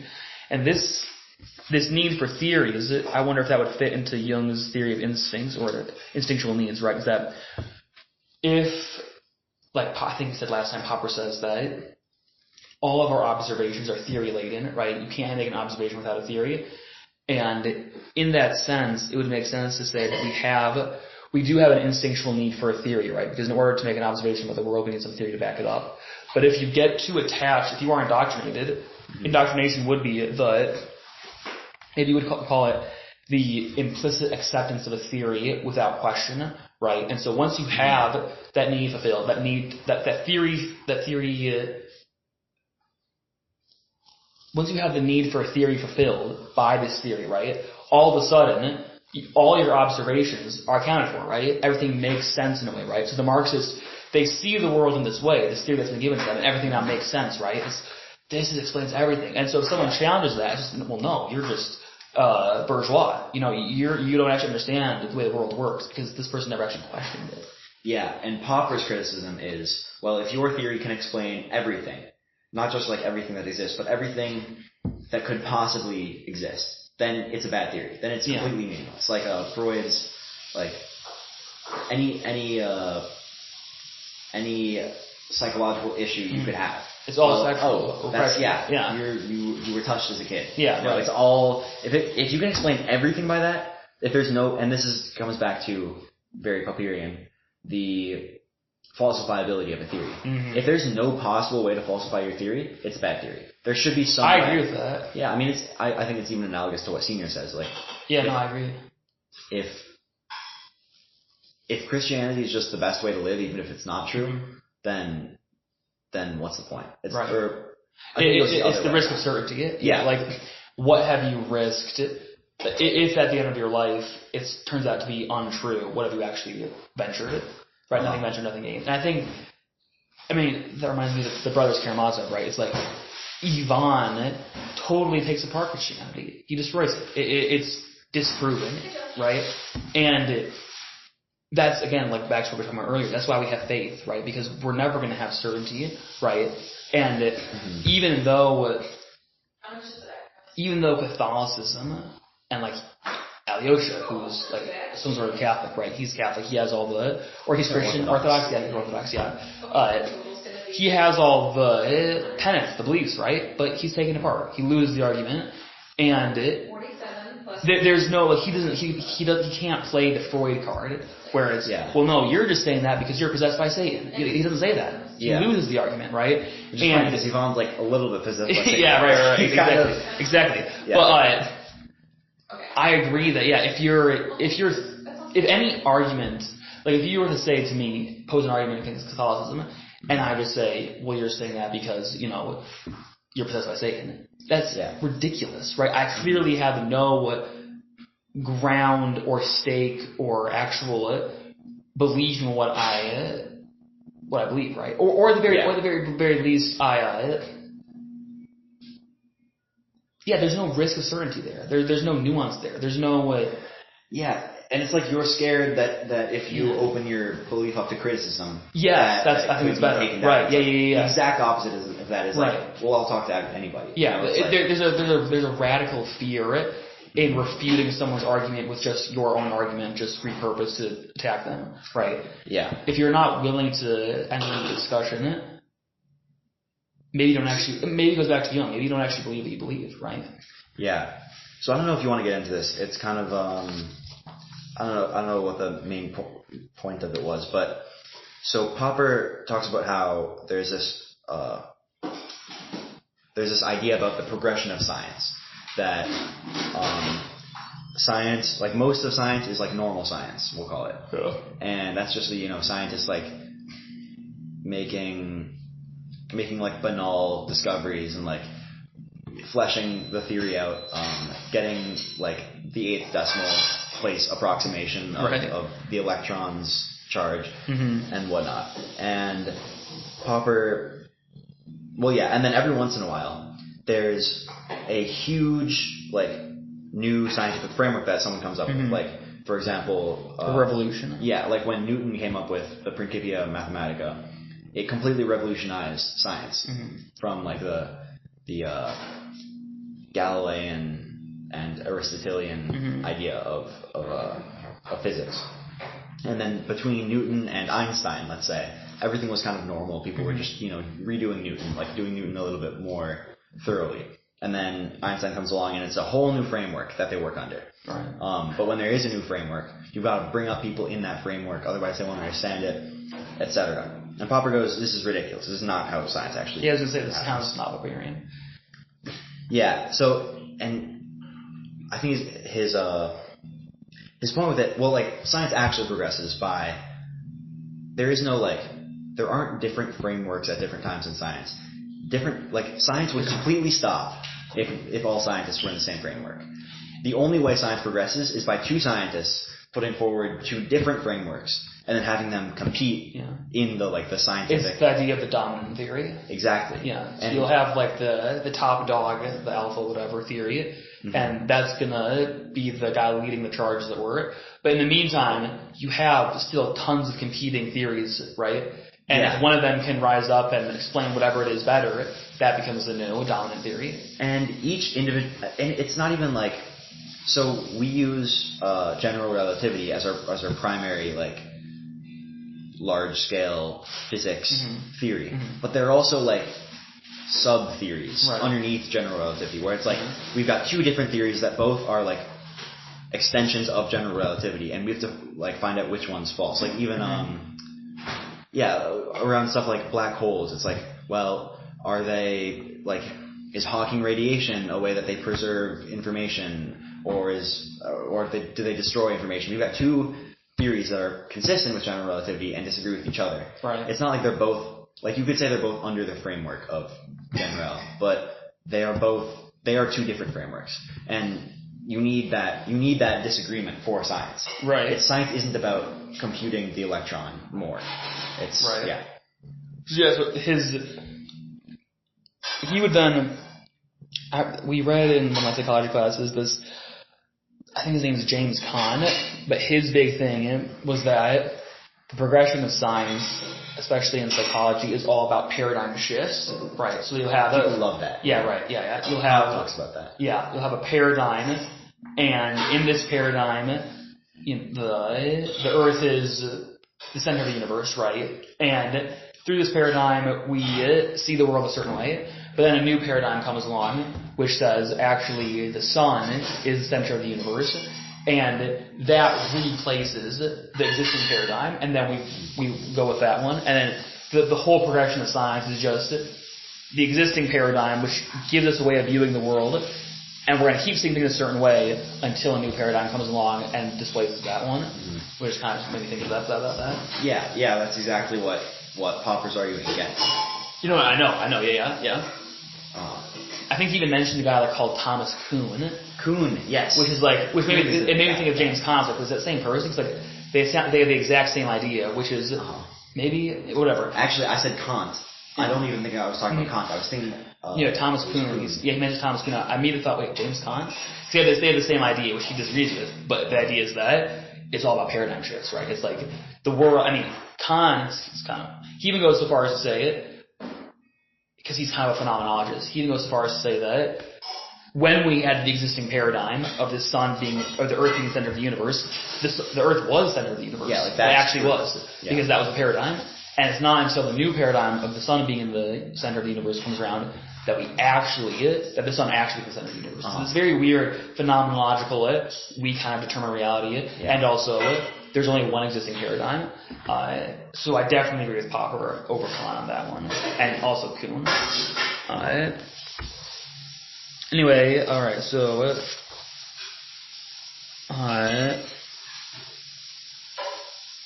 yeah, he says, I want to stress that two theories which try to solve the same problems need not be incommensurable, and that in science, as opposed to religion, it is problems and theories that are paramount. I think even in religion, yeah, problems and theories are paramount. I think he just doesn't. This is him looking at some aspects of religion and going, "Oh, religion bad." But I think even in religious, like we still come to religious knowledge. Like if we're reading the Bible, the knowledge we get from that is still theory and refutation. Yes, yeah. So, I mean that's the whole way we're able to disagree about biblical interpretation in the first place, that we have our own theories. Of course. And so we're able to see, well, no, when he says this, he means this. Well, actually, he means this. That's the only way we're able to disagree in the first place. Otherwise, we would just immediately, we all agree on that, He later on he talks about defining terms, but I don't know. Do you have anything before that?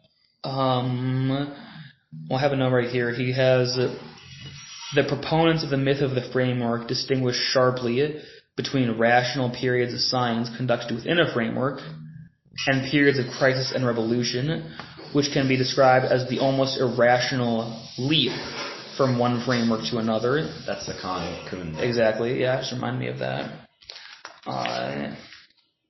So where is the thing you're talking about? Really quickly. This is a good line. I think it's profound. It's a good line. As long as science is the search for truth, it will be the rational, critical discussion between competing theories and the rational, critical discussion of the revolutionary theory. Yeah. Yeah. I kind of like this. Very concise. Kind of gets the whole thing he's getting down. So good. Yeah. Straight to the point. Gem.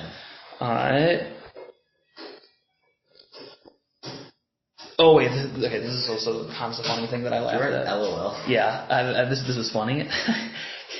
I may perhaps also mention that there is a very special form of the myth of the framework which is particularly widespread.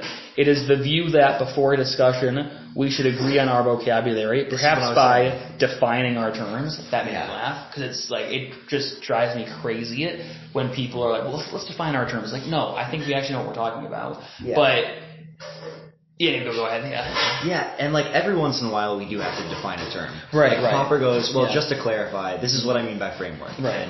And like you and I have been doing, like when we talk about certainty, right? Because sometimes it comes down to semantics. Right, exactly. But that's so rare. And also, the idea that we need to define all of our terms is just inherently ridiculous. Yes. Because it's so obviously an infinite regress. Yeah. Like we have to define terms by other terms. Yeah, it depends what you mean. It depends what you think the meaning of is, right? Yeah. It's that. It's just absurd. Eventually you're going to get to that point. And I also think too, this is a conversation I want to have with you at some point. Here's the nature of words. Like, do words have intrinsic meaning, or do they matter is their context what determines their meaning, right? And it's something I've been thinking about a lot. I'm not really sure, but right now I'm kind of on the side of I think context plays the biggest role in defining what words mean. I think Popper would say it's all context. Yeah. It's all the concepts that we like culturally associate with words. Right. I do think like context really matters. And I think that this idea that we can just you have to define your terms. You know, what do you mean by abortion, or what do you mean by murder? At a certain point, at a certain point, we know what we're talking about because we're human beings and we can relate to each other. And within the context of the discussion of whatever subject it is, once you're talking about the subject, you already have an implicit agreement of what you're talking about. Yeah. And you just get into this absurd, infinite regress, semantic nonsense. Yeah. So then, immediately after that, he redefines myth of the framework. No, he just restates it. Yeah. And says, well, part of what the myth of the framework says is that we can't rationally discuss, like, quote unquote, first principles. Mm-hmm. Like, we just have to accept the first principles and go from there. And even that, he would say, well, I mean, that's pretty obviously, like, you think that there's a framework that you need. And I think it's also, like, so many people would say, like, there was a time not too long ago where I would go, of course, you've got to just accept certain first principles. Mm-hmm. Like, you can't just, like, you can't even exist until you have, like, gone, well, these are principles I'll accept. It's funny because I usually find the opposite in my most, not antagonistic, but my most engaging discussions about stuff that I disagree with someone on. Mm-hmm. We don't come into the discussion agreeing on first principles. Rather, we come to the discussion and eventually we find out what our own first principles are. Yeah. It's like, do you actually believe, like, if it's a conversation about abortion, eventually we'll come down to what is morality, right? Like, does morality exist, right? Like, it doesn't start off with that. Usually it comes back to that. Yeah, and yeah, no, it is. It's like what he was talking about earlier, where it's like you don't have to end up agreeing in order to have a fruitful discussion, even if you come because down obviously, to right? If you disagree with somebody, chances are you don't agree on first principles by the fact that you disagree. Yeah, the frameworkers, we'll call them, would say the only time you can have a fruitful discussion is if you and someone else happen to agree on first principles, but one of you made a logical error in the deductions you made out of the first principles. Right. And Popper would go, well, actually, we don't really deduce things very often from first principles, like, especially not from first principles. Like, almost all of our knowledge is conjecture, and even our, like, quote-unquote deductions are all conjectures anyway. And so we can always go, like, there's no step of the process that we can't argue about, especially first principles. Yeah, I mean, even like something like as basic as morality, right? Which I think is an inherent first principle. Someone could totally argue with that about me, and they could win an argument and conclude that there is no such thing as morality, right? It's like, I don't have inherent, undeniable certainty that morality exists, right? It is something that I've accepted because I've come to conjecture that I think it's something that exists. I think it makes sense that it exists, but there's no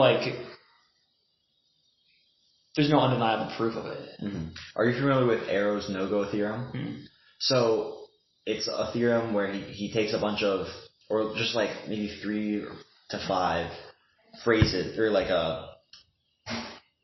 first principles, if you will, and about democracy. It's like, well, if the majority of people think a certain thing, then we should go with that. And one person can't just decide what the policies are going to be by themselves. Yeah. And it's a bunch of like really basic things that are so basic I can't even like remember. They're like tautologies. Yeah. And he proves mathematically that these 4 or 5 clearly like basically true things are mutually exclusive. Like you can't have all of them. Which is, well, some people go, oh, democracy is inherently flawed then. Yeah, right. But the conclusion you should take from that is like, well, we can't just go based off of first principles. Like we can't just set our first principles and then go, because clearly democracy is the best system we've found yet. And more often than not, the root of the disagreement is going to be on first principles. So you might as well just start the argument right there. Yeah. And so the frameworkers, they go, listen, if you don't accept certain axioms dogmatically, then it's all relative. You just fall into relativism. Which is, I think Senior does that for sure. He goes, you have to accept these axioms dogmatically. Not even that. These are like inductively, blatantly obvious. You can't deny them. Yeah. If you do try to deny them, you're a relativist or a Satanist or something. I think there is some validity there in the sense that I think what he's trying to say, especially when it comes to the university, is that if these things are true, we can't just ignore them. Like he says about with proper teaching and education, if it's actually true that God exists and He came down and died for our sins, that should have a profound impact on our lives, especially our studies. And to just dismiss it is ridiculous. And that's definitely true. Yeah. But Popper's point is that the alternative to dogmatism isn't relativism. Mm-hmm. It's critical discussion. Like, we don't have to prove something true in order to act on it, or in order to believe it as, like, knowledge, if you will. Like, I don't have to prove that pedophilia is wrong. No. In fact, that would be, it's ridiculous to assume that you need to prove it, or even, we don't even need to have we don't need to be certain about that to go, this isn't something that we should entertain. Right. Like, I think that's kind of what Senior's trying to get at, that there are some things we just don't have to question, like that, like base morality. There's no point in questioning, like, is it okay to murder or rape people? It's like, no, we don't actually need to have that discussion.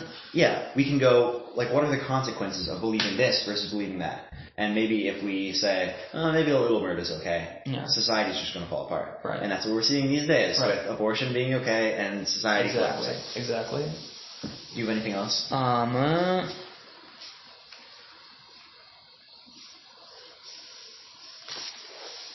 Population collapsing. Oh wait, let's see. He says,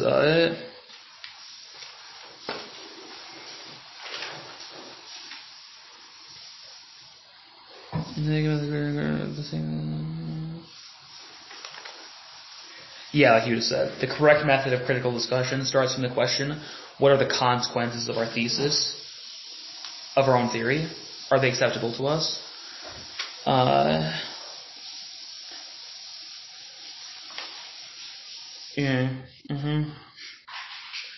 sum up, frameworks like languages may be barriers. They may even be prisons. But a strange conceptual framework, just like a foreign language, is no absolute barrier. We can break into it, just as we can break out of our own framework, our own prison.